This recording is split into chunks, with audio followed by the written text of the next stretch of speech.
Halo guys, bertemu lagi dengan Moti di program Motivi, channelnya motivasi. Guys, suatu hari saya marah dengan teman saya karena dia bercanda dengan virus corona. Dia bertanya pada saya, Romo tahu nggak corona itu apa? Lalu saya berjawab, ya corona adalah virus yang lagi mewabah saat ini dan berdampak besar pada masyarakat saat ini. Tapi dia menjawab, bukan, corona itu adalah komunitas rondo mempesona.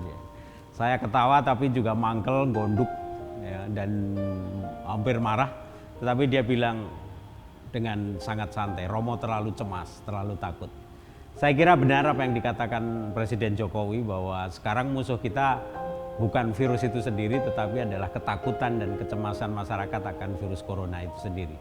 Dan kita harus bersama-sama bekerja sama, bergotong royong melawan virus corona ini.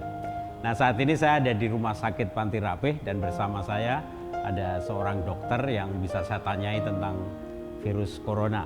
Dan kita akan ngobrol-ngobrol dengan Dr. Iswanto. Wah, selamat siang dokter. Selamat siang Romo. Wah, sehat-sehat dok. Sehat Romo, sehat. Pertanyaan dulu ada dokter sehat-sehat. Baik dokter, kita ngobrol-ngobrol tentang apa yang sedang terjadi saat ini di tengah-tengah masyarakat kita dan tentang virus corona. Dan virus corona itu sebetulnya apa sih dok? Virus corona itu yang saat ini tuh yang menyerang mulai pneumonia COVID-19 itu sebetulnya merupakan salah satu dari subtype dari corona. Virusnya corona sendiri itu sebetulnya sudah ada sejak dulu. Jadi 5 penyebab penyakit flu influenza itu ada 5. Nah, ada virus influenza sendiri, ada virus corona, ada virus syncytia. Nah, itu semuanya ada 5. Nah, corona itu merupakan salah satu penyebab flu. Adapun corona yang sekarang memabah, yang kita kenal dengan pneumonia COVID-19, itu adalah merupakan salah satu subtype dari corona. Virus corona. Tapi virus coronanya sendiri itu sudah sejak zaman dulu. Oke. Kalau orang terkena virus corona ini tanda-tandanya apa? Yang kita lebih tekankan mungkin yang dimaksud Romo yang sekarang baru ngetren pneumonia COVID-19 itu biasanya seperti gejala orang ISPA biasa, ada panas, ada sakit tenggorokan, ada batuk, kemudian yang menyolok, kadang-kadang pada penderita ini yang berat dia disertai sesak napas yang tidak lazim untuk penyakit flu atau ISPA biasa. Ya. Baik, lalu sebetulnya virus ini pertanyaan saya berasal dari mana dok? Dari mana itu maksudnya, apakah ini dari hewan atau dari benda tertentu atau apa? Virus corona ini yang sekarang kita kenal itu sebetulnya dia merupakan virus yang hidup di hewan. Yang saat ini diketahui itu bisa di kelelawar dan bisa di ular kobra. Tapi virus coronanya sendiri itu macam-macam.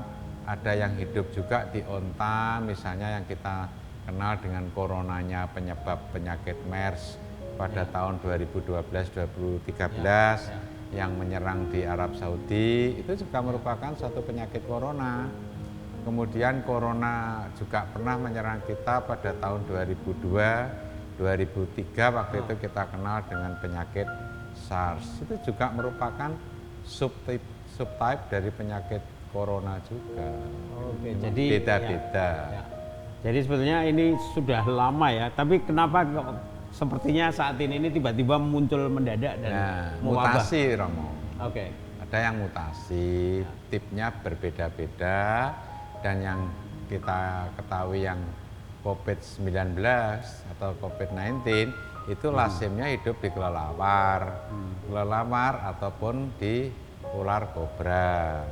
Di mana kebiasaan pada saat itu di Cina kelelawarnya itu hidup banyak, itu dimakan oleh ular kobra.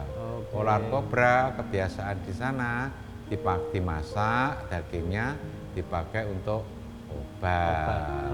Oke. Ya, ya. Itulah kobranya yang mengandung Ya, virus ya, corona yang ya. berasal dari binatang tersebut.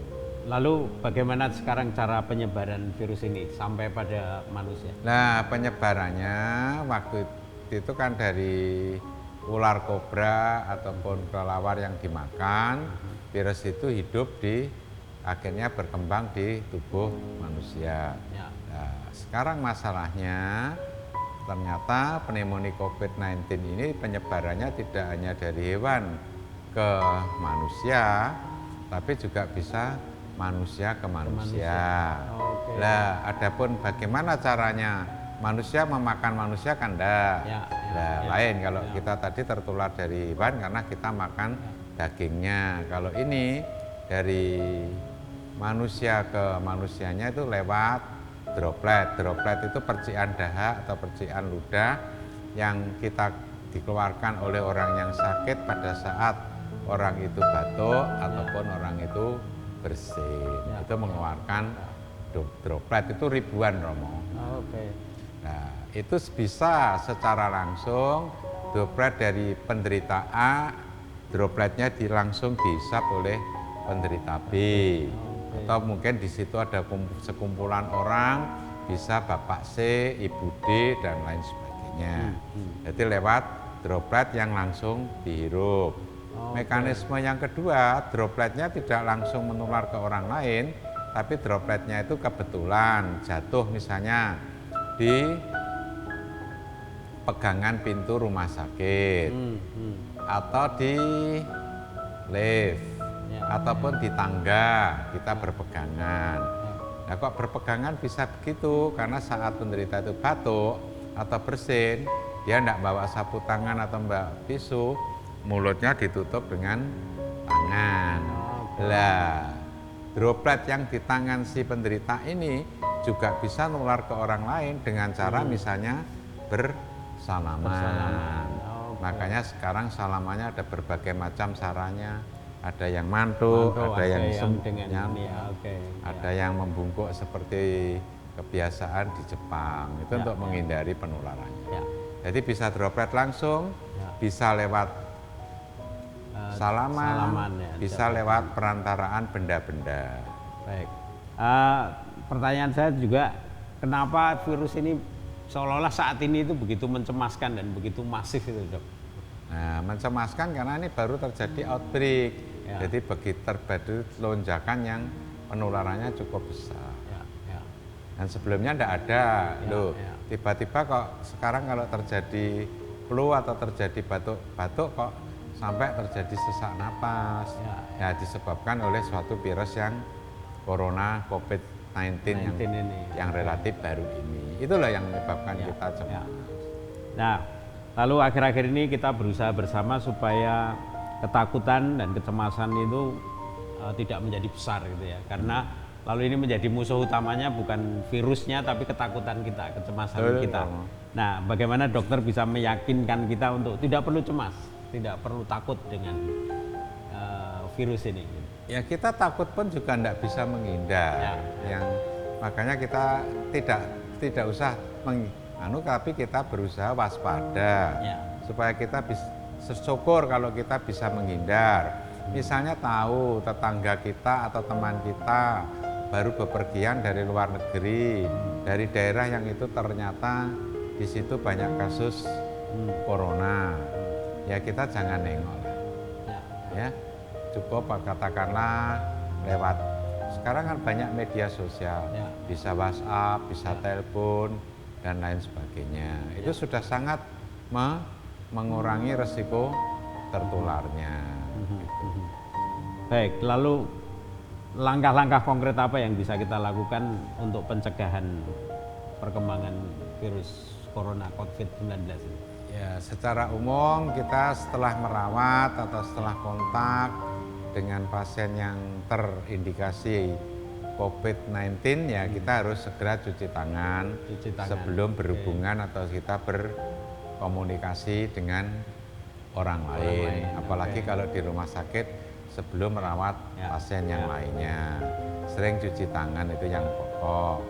Cuci tangannya disabun, Ya. jadi supaya benar-benar bersih. Kita juga dengar sekarang ini cari antiseptik, sanitizer, hand sanitizer sulit. Kita tidak usah bingung, keran kita itu mengalir, Ya. asal di situ ada sabun, toh itu bisa juga dipakai, tidak harus yang mahal. Ya. Terus kemudian yang kedua, kalau kita tahu itu ada yang pilek atau yang panas, ya kita jangan bicaranya jangan terlalu Ya. dekat-dekat lah, ambil jarak sekitar 2 meter. Ya. Ya. Ya. Dan juga kita tidak bepergian, Ya. sementara ini ke negara-negara yang jelas-jelas di situ kasus pneumonia COVID-19 ini Ya. banyak. Ya. Oke. Misalnya kita wisata ke Cina, ke Korea, ke Jepang, ya sementara ini kita tidak usah Tidak ke sana bepergian. dulu ya. Itu Oke. ya, Dok.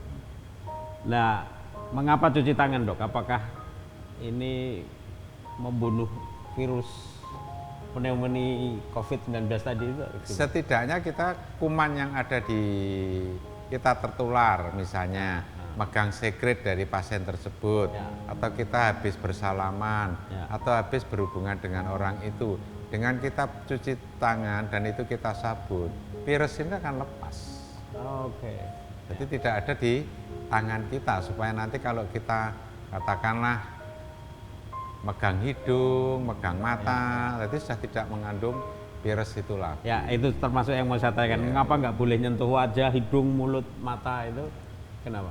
Loh, boleh saja asal Boleh. kita tangan kita yakin bersih. Bersih gitu ya. Nah, kalau kita baru meriksa pasien ya, atau bagi kami di rumah sakit pasien, Ya. atau kalau Bapak Ibu baru berkunjung bersalaman dengan orang yang diduga sakit pneumonia COVID-19 ini, ya janganlah kita megang hidung atau kita ucek-ucek mata. Ya. Nah, itu jangan, karena itu bisa nanti sebagai sarana kuman itu masuk ke tubuh kita. Ya, ya.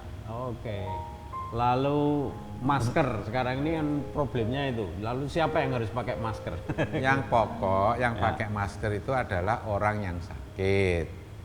Apalagi kalau yang kita pakai masker bedah, itu sebetulnya kan dipakai supaya dokter atau petugas yang saat itu melakukan tindakan bedah, itu kalau dia bersin atau kalau dia batuk, tidak menyebabkan kuman dari dokter atau dari para medis yang melakukan tindakan bedah itu nular ke orang itu. Ya. Oke. Nah, kalau kita sehat ya tidak perlu. Tidak perlu ya. Oke. Yang paling utama adalah orang yang sakit, Ya, itu harus. ya. Lalu ini, kalau bersin itu kan dicontoh-contoh di video-video di mana selalu harus ditutup dengan siku ini. Ya, Itu itu sebenarnya kalau tidak ada cepet-cepet ya ada, kita kan belum tentu di saku kita bawa sapu tangan, Ya. bawa tisu Ya, gitu ya. Ya terpaksanya langsung ini organ ya, tubuh balik. kita. Ya, oke. Baik. Kalau kita bawa tisu, lebih baik tisu, setelah itu kan bisa kita Ya. buang. Ya. Ya. Baik, Dok. Artinya kalau orang sebetulnya sehat nggak masalah ya itu semua ya. Tapi Nggak masalah. kalau sakit itu memang harus selalu juga menjaga diri dan Menjaga diri saya lah kira ya. dan ini yang mirip, apakah saya bisa katakan pola hidup bersih sebetulnya itu sudah sangat menjaga kita dari Sangat menolong, Romo. Oke. Makanya kita disarankan untuk selalu Ya.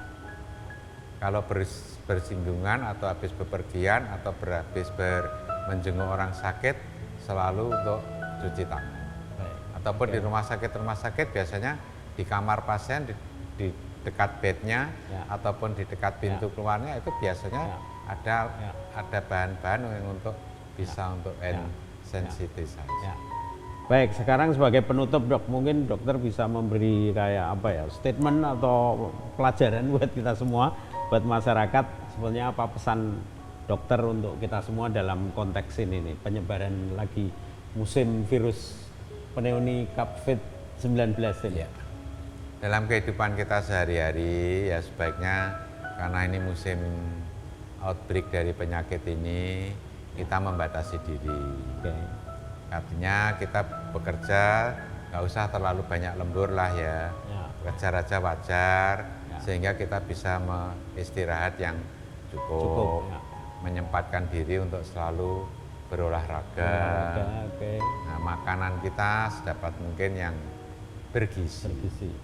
Asal kita banyak makan sayur, makan buah, daging secukupnya, itu susu, telur, itu kita enggak, sebetulnya daya tahan tubuh kita tuh sudah cukup kuat untuk melawan penyakit-penyakit ini. Ya, baik. Dan yang itu di diri kita. Ya. Terus terhadap orang lain, misalnya kita bersin, kita batuk, ya sebaiknya kita pakai tisu lah ya, mulut atau hidung kita tutup, kan enak. Begitu tisu selesai langsung kita buang, kita double lagi dengan cuci tangan, nggak masalah, itu juga bisa. Dan bagi yang sakit, itu juga mohon membatasi diri, sebaiknya istirahat di rumah, berobat ke dokter. Kalau toh tidak opname di rumah, ya kesempatan itu kita gunakan untuk beristirahat di rumah. Jadi kita tidak perlu berjalan-jalan, nengok kanan kiri ke saudara, ke famili, sementara membatasi diri. Dan yang berikutnya, bagi yang tidak perlu, jangan mengunjungi yang kira-kira diduga orang itu sakit yang terindikasi pneumonia COVID-19 ini. Misalnya kita tahu orang itu baru saja pulang bepergian dari Cina, baru bepergian dari Korea, baru bepergian dari Italia, Iran yang kasus-kasusnya banyak, ya kita sebaiknya tidak menjenguk. Kita berikan aja ucapan lewat media sosial. Dan bagi kita yang sehat, kalau tahu ingin wisata, sebaiknya saat ini yang untuk wisata-wisata terutama ke daerah-daerah yang baru terjangkit penyakit ini, sebaiknya kita menghindari. Gitu, Romo. Terima kasih banyak dokter atas nasihatnya. Guys, untung kita ketemu Dr. Iswanto pagi ini, dan kita berterima kasih pada Rumah Sakit Panti Rapih yang memberikan tempat ini dan juga waktu untuk kita ngobrol dengan dokter, dan kita sudah dengarkan tadi nasihat-nasihatnya, dan kita sekali lagi terima kasih, Dok. Sami-sami. Sampai nanti kita ketemu lagi. Dan guys, sampai di sini dan kita jumpa lagi dalam episode berikut.